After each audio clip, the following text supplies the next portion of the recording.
Hey everyone! I'm here to guide you step by step through the 1040 form for 2023. We'll start with the basics, like personal information and income reporting, then move through deductions, credits, and ultimately, how to determine if you're getting a refund or owe more taxes. To kick things off, let's talk about Form 1040. This form is the cornerstone of your federal income tax filing, regardless of whether you're e-filing, using a software, or doing it the good old-fashioned way by hand. Getting a good grip on this form is essential for managing your taxes effectively. Alright, before we dive deeper, let's set some ground rules for our walkthrough. We're going to assume that our filing status is single, we don't have any dependents, and our income is straightforward W-2 employment income. This scenario is pretty common, especially if you're just starting out in the workforce or you're a student working part-time. Now, before we even touch the 1040 form, you need to gather some essential documents. The most important one is your W-2 form. This is a document your employer sends you, summarizing your annual wages and the taxes withheld from your paycheck. But wait, there's more. Also, depending on your situation, you might also need other documents like 1099s if you've done any freelance work, interest statements from banks, or even documentation of student loan interest you've paid. It's like gathering all the pieces of a puzzle. You need every piece to see the whole picture. And I also recommend before you start filling out the form, take a moment to review the instructions provided by the IRS for Form 1040.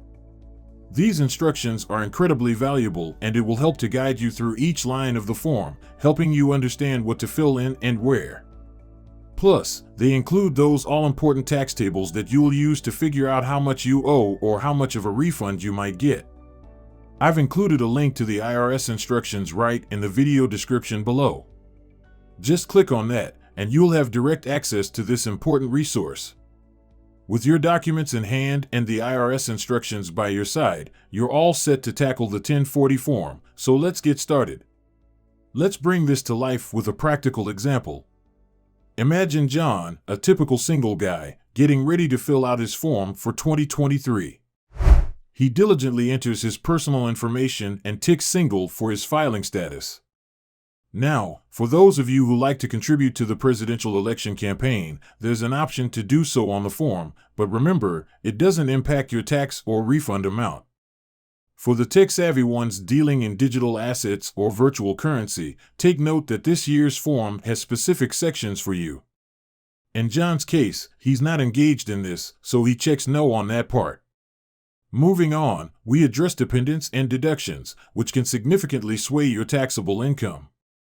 Understanding who qualifies as a dependent and the deductions you can claim is crucial. In tax language, a dependent is someone who qualifies for a dependency exemption on your return. This can lower your taxable income, thus reducing your tax liability, and potentially unlock various deductions and credits. Now, dependents generally fall under two categories, a qualifying child or a qualifying relative, each with its own IRS criteria. It's vital to get this right, as it directly affects your tax calculation and could lead to some beneficial tax breaks. In our example, John's situation is simple. He has no dependents and isn't claimed as one. But make sure to check the appropriate box that reflects your own situation. Next, we venture into income reporting. John has a W-2 from his employer showing he earned $16,150. But what if you've got more complex income like multiple jobs or freelance work? Then you'll need to gather all that data and report it accurately, including any W-2s, 1099s, and estimated taxes paid. Additionally, John had some household employee wages, which he also entered. For those with no other income sources, like John, entering zero or leaving it blank is the way to go. After summing up these amounts, we move on to tax-exempt and taxable interest. Interest income splits into two categories, tax-exempt, like from municipal bonds, and taxable, like interest from savings accounts or CDs. Now, John reported $110 in taxable interest. Next, we touch on capital gains, which is the profit made from selling assets like stocks or real estate. This involves calculating the difference between the asset's cost and its sale price. If you've had such transactions, you'll need to report them separately. John, however, had none to report. He then tallied his total income and, with no adjustments to make, his adjusted gross income remained the same. Adjustments, if any, are subtracted from your total income to arrive at your adjusted gross income. Then comes a critical decision: standard deduction or itemized deductions. The standard deduction, a fixed dollar amount, reduces your taxable income and changes annually. Itemized deductions, on the other hand, are based on actual expenses like mortgage interest or medical costs, and are detailed on Schedule A of Form 1040. John chose the standard deduction, but depending on your expenses, itemizing might be more advantageous. He found the amount for single status on the left side of the page and entered it. With no qualified business income deductions, John moved on to calculate his taxable income, subtracting the standard deduction from his total income, resulting in a taxable amount of $3,210. He then used the tax table in the 1040 instructions to determine his tax amount. Remember, tax brackets adjust yearly, so always check the current numbers. John found his tax amount based on his income and single filing status. On page 2, we explore credits and other taxes. Tax credits can significantly reduce your tax bill, so it's worth investigating your options. John entered his tax amount from the table and, having no additional schedules or credits, repeated this amount in the subsequent lines. Now on to the next section. Federal income tax withheld, shown on your W-2 forms, is what's already been paid out of your paychecks.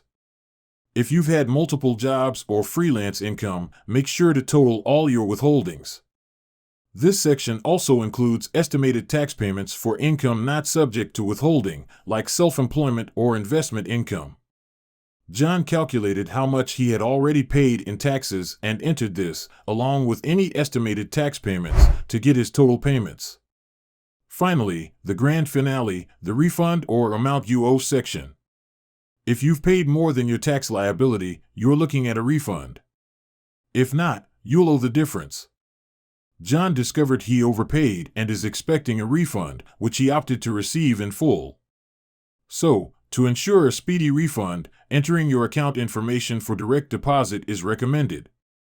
This minimizes errors and hastens the process.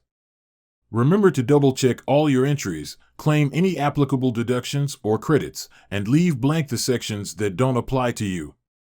Our walkthrough with John provides a solid foundation, especially for simpler tax situations like single filers with no dependents and W-2 income only.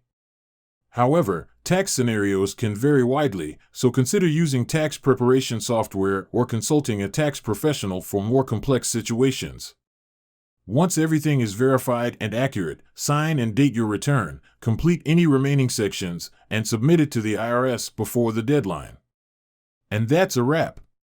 Every tax situation is unique, so use this guide as a starting point and seek specific advice as needed and drop any questions or requests in the comments below. Thank you for joining me on this tax journey, and don't forget to like and follow for more insightful tax tips and personal finance updates.